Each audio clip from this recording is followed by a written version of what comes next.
برسوں پرانی بات ہے۔ شمال کے ایک گاؤں میں ایک غریب کسان رہتا تھا۔ اس کا نام گڈو تھا۔ وہ اپنی بیوی رملا اور بیٹی چٹکی کے ساتھ رہتا تھا۔ اس کے پاس چھوٹا سا زمین کا ٹکڑا تھا، لیکن پانی کی کمی کی وجہ سے کھیتی کرنا مشکل تھا۔ اس لیے اسے سسرال والوں نے ایک بھینس دی تھی۔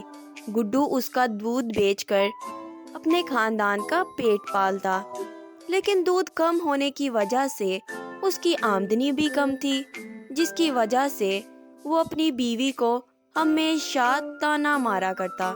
اتنے کم پیسوں میں میرا گھر کیسے چلے گا؟ مہنگائی دیکھی ہے کیسے بڑھ رہی ہے؟ اپنے پڑوس والے دیکھو کیسے مزے کرتے ہیں۔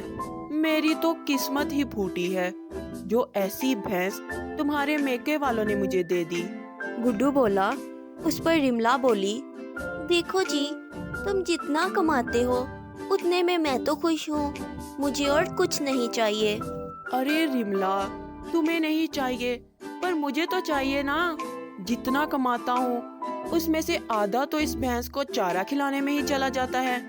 گڈو نے جواب دیا، وہ میں کچھ نہیں سننا چاہتی، میرے میکے والوں نے بڑے پیار سے ہمیں یہ بھینس دی ہے۔ بیوی بولی، تو کیا اسے اپنے سر پر بٹھاؤں؟ کل ہی بازار جا کر اسے بیچ دیتا ہوں اور نہیں خریدتا ہوں۔ گڈو بولا، نہیں نہیں، ایسا مت کرنا، آپ کو میری قسم۔ رملا نے اسے قسم دی اور وہاں سے چلی گئی۔ گڈو سوچنے لگا، کوئی تو ترکیب ہوگی جس سے یہ بھینس زیادہ دودھ دے سکے۔ یہ بھینس تو بیوی بیچنے نہیں دے گی، مجھے اسی بھینس سے زیادہ دودھ نکال کے زیادہ منافع کمانا ہوگا۔ اگلے دن رملا کی ماں کی طبیعت خراب ہونے کی وجہ سے وہ ماں سے ملنے میکے چلی جاتی ہے۔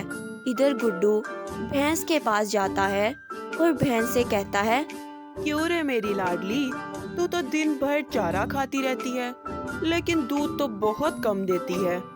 پھر اسے یاد آیا کہ ایک بار ٹی وی پر اس نے بھینس کا زیادہ دودھ نکلنے کے لیے کوئی کھاد دیکھی تھی، جسے کھانے سے بھینس 4 گنا زیادہ دودھ دیتی ہے۔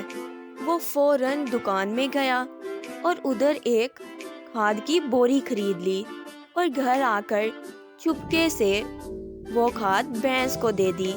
پھر اگلی صبح جب گڈو نے بھینس کا دودھ نکالا، ارے یہ کیا، آج تو بھینس نے بہت زیادہ دودھ دے دیا، پوری بالٹی بھر گئی ہے، پھر بھی بھینس دودھ دے رہی ہے، لگتا ہے اللہ نے میری بات سن لی۔ ایسا سوچتے ہی وہ دودھ کی بھری بالٹی لے کر گاؤں میں چلا جاتا ہے اور سارا دودھ بیچ دیتا ہے۔ اس سے آج اسے بہت سارا منافع ہوا۔ وہ بہت خوش ہوا۔ ارے واہ، یہ تو بہت ہی اچھا ہے۔ وہ فوراً پھر سے کھاد کی دکان پر گیا اور کھاد کی بوری خرید لی۔ گھر جاتے ہی اس نے وہ کھاد بھینس کو کھانے کو دے دی۔ پھر کچھ دن ایسے ہی چلتا رہا۔ گڈو کے لالچ کی وجہ سے وہ اب روز بھینس کو چارہ کھلانے کی بجائے صرف کھاد ہی کھلانے لگا۔ بھینس بھی سمجھ گئی کہ یہ لالچی انسان ذرا سے فائدے کے لیے اسے صرف کھاد کھلا رہا ہے۔ ایسے ہی ایک دن جب گڈو کھاد کھلانے لگا تو بھینس نے اسے زور سے لات مار دی۔ گڈو دور جا کر گرا۔ ارے مار ڈالا رے اس کمبخت بھینس نے۔ جب یہ بات بیوی رملا کو پتہ چلی تو وہ فوراً چٹکی کے ساتھ گھر لوٹ آئی۔ یہ کیا ہو گیا؟ یہ کیسے ہوا؟ رملا نے پوچھا۔ کچھ نہیں رملا، یہ سب میرے ہی کاموں کا پھل ہے۔